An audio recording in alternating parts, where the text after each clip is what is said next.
Hello, this is Live and Thrive, where we live to see you thrive. You know, we understand that no man is an island. We actually need people. We need people to do great things and achieve our goals towards fulfilling our purpose. So we need to work with people. To this end, I have Tony here today to talk about team building and collaboration. So, Tony, could you help us understand what team building and collaboration is all about? Hey, it's always good to be with you guys all the time. Today, we'll be talking about team building and collaborating. As you all know, great things are rarely achieved by just one person. And that's why there's that acronym called TEAM for team, which means together, everyone achieves more. So a team basically is when two or more people come together to achieve a common goal. So in building a team, we put together the skills and resources so that these people can work together in harmony. This is pretty much what you do when you're also collaborating. In collaboration, two or more people work together to usually achieve a particular purpose at the end of the team. For example, I'm sure you're very familiar with what I call collabos among a lot of musicians.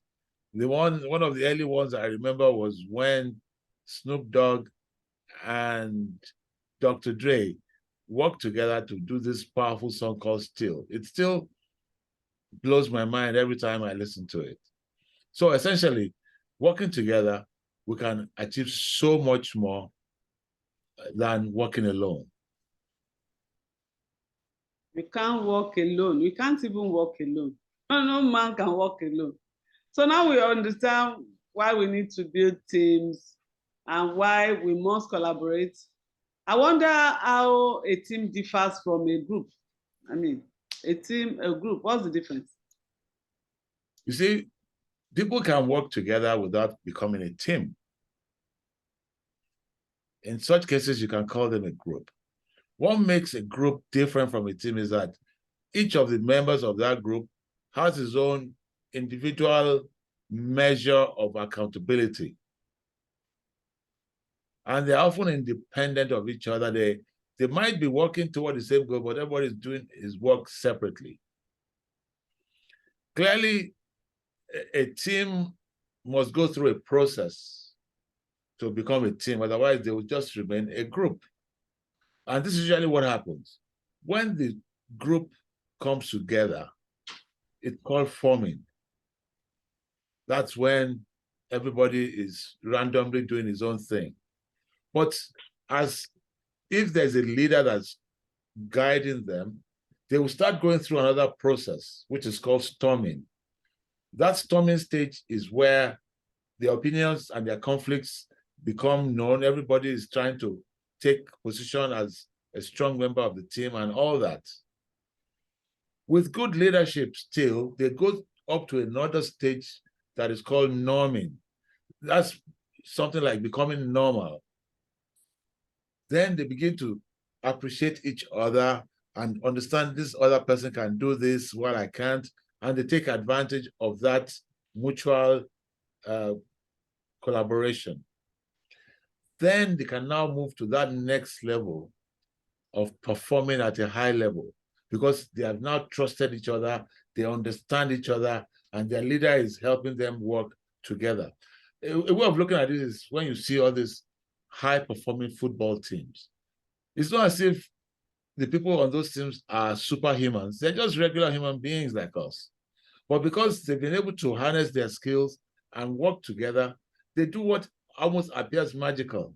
Somebody is running before another person passes to him because he knows that person will pass the ball to him.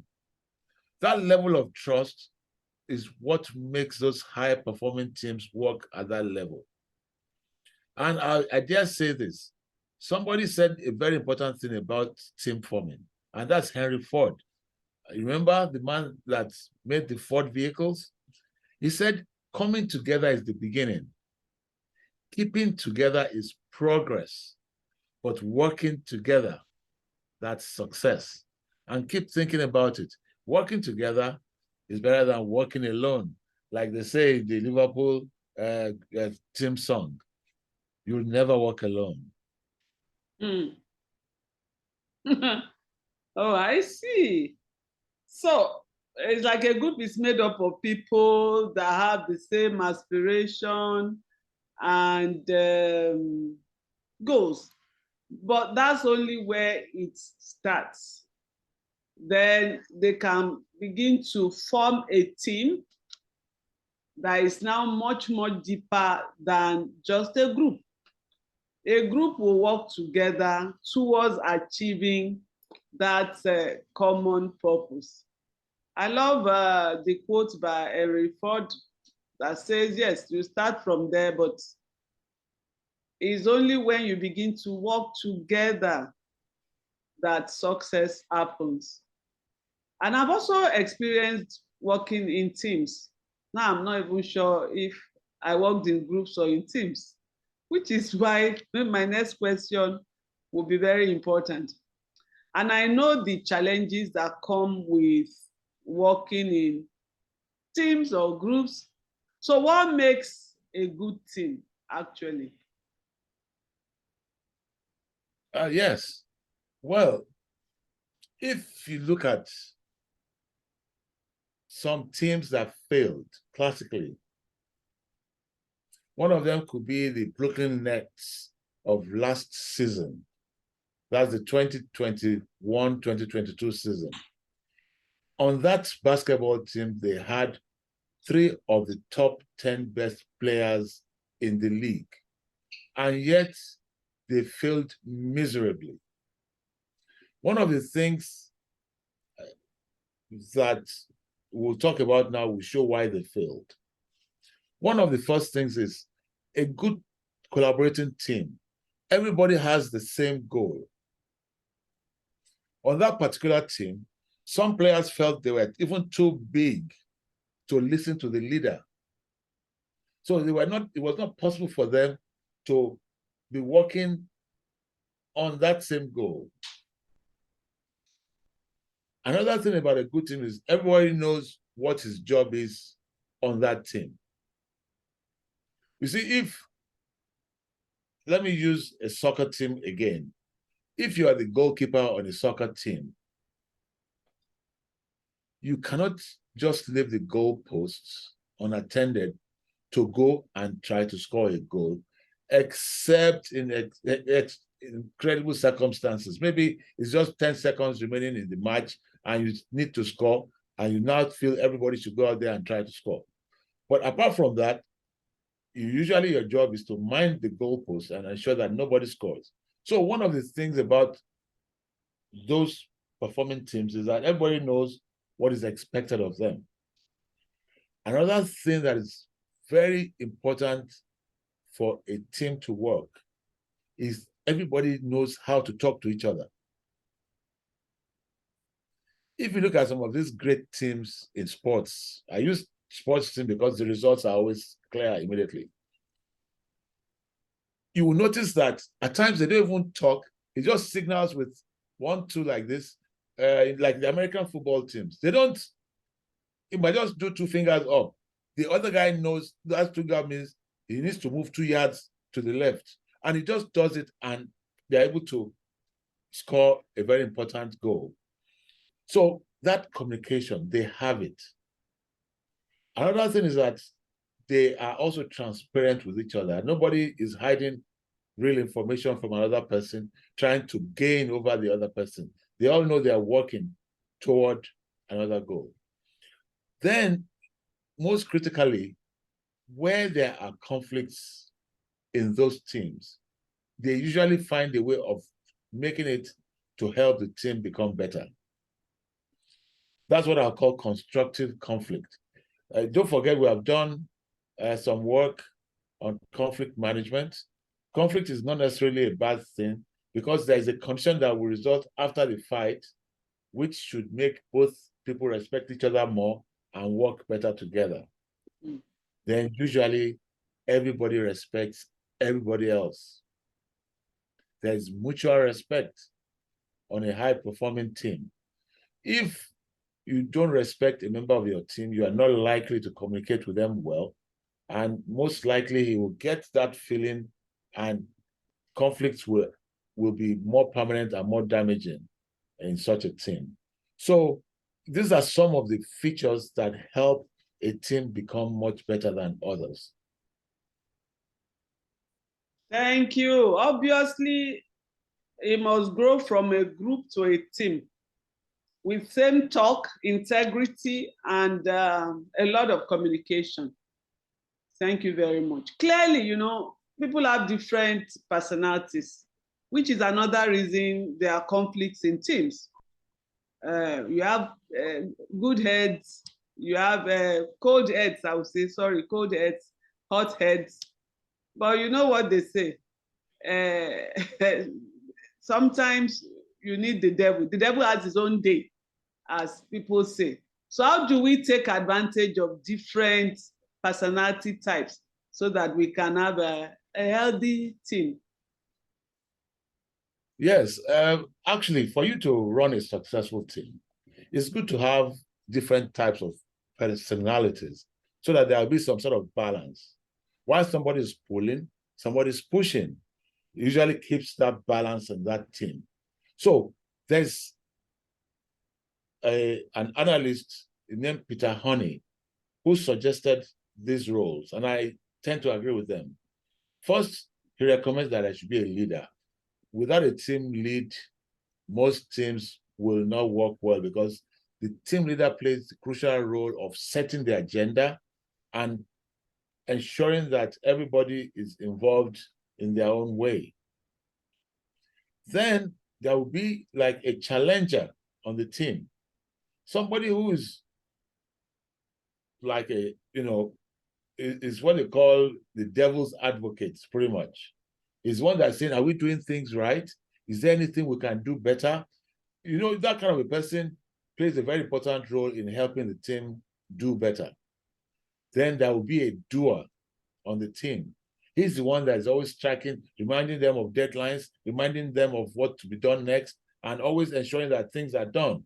I'm sure if you remember some of the teams you worked on that did very well, you always remember that person that always did that job. He's always getting things done, always ensuring that things are done. Then you also need the ideas man. That's the guy that's thinking. His own job is usually to come up with creative new ways of ensuring the team works even better than before. And finally, you also need somebody who plays the balancing act on the team. They call him the supporter. He promotes harmony. He's one that calms everybody down when tension rises. He's one that works to see that there's a sort of emotional balance on the team. So by the time you have these 5 roles in play on your team, you are likely to have a balanced team that is likely to become high performing. Awesome, awesome. Thank you so much. And this is leadership coming up again. Don't forget to watch our other videos. Go to our YouTube channel, check out other videos, most especially the one on leadership, conflict management, and communication. You will get a lot from them. So teamwork makes the dream work, we said. So now I'm on a mission. I have a vision. I put together my team. How do I ensure my team performs at optimal levels?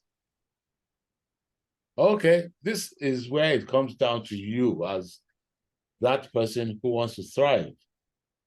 Of course, if you have to put a team, the first thing is to hire good people. If you get the wrong type of people on your team, you are not likely to form a high-performing team. But there are 2 things you want to look at. You want to look at the skills they have and the attitudes they have. So it's not enough to be very good at whatever you need your team to do. Just like I was talking about the Brooklyn Nets. They were good, but they had the wrong attitude. So you can still fail even with the good people. So you need not just skilled people, you need people with the right attitudes. Then when you are bringing them on, they must be very clear as to what job they are coming to do on that team. And you must continue to communicate with them in an open, clear manner. Don't forget, we also talked about communication earlier on. Set goals and expectations early. You know, this is important. If you don't tell somebody this is what you need to achieve, if he doesn't achieve it, it doesn't matter. And also help them with skills development and improvement. Everybody can always get 1% better if they try. So if you get 1% better today, they can still get 1% better than that the day after that. Then always allow them to experiment. They will make mistakes. And you need to know how to manage those sort of mistakes. If you shut them down every time they try something new and it doesn't work, what happens is that everybody stops trying good ideas, and that could ensure that your team does not improve to become a high-performing team. Another very important thing you must do is to encourage them to speak freely. You see, if they are able to bring up their ideas, you can always, even if it's not a good idea, you let them know, okay, we might consider this if this happened, but I'll remember what you just said whenever it becomes necessary. You don't knock them off, you don't push them down. And most importantly, you must celebrate together, either even if you fail or when you succeed. There's a reason why I'm saying we should celebrate failure. Failures are not the end. They only come to an end if we fail to get back up. Mm. So we must celebrate both successes and failures. So on that note, I want to quote what Ken Blanchard said. He said, none of us is as smart as all of us. So remember, work with the team, make the team work for you. Thank you so much. Yes, thank you. Who is ready to take on the world? We are all ready to take on the world, build teams and work with them optimally.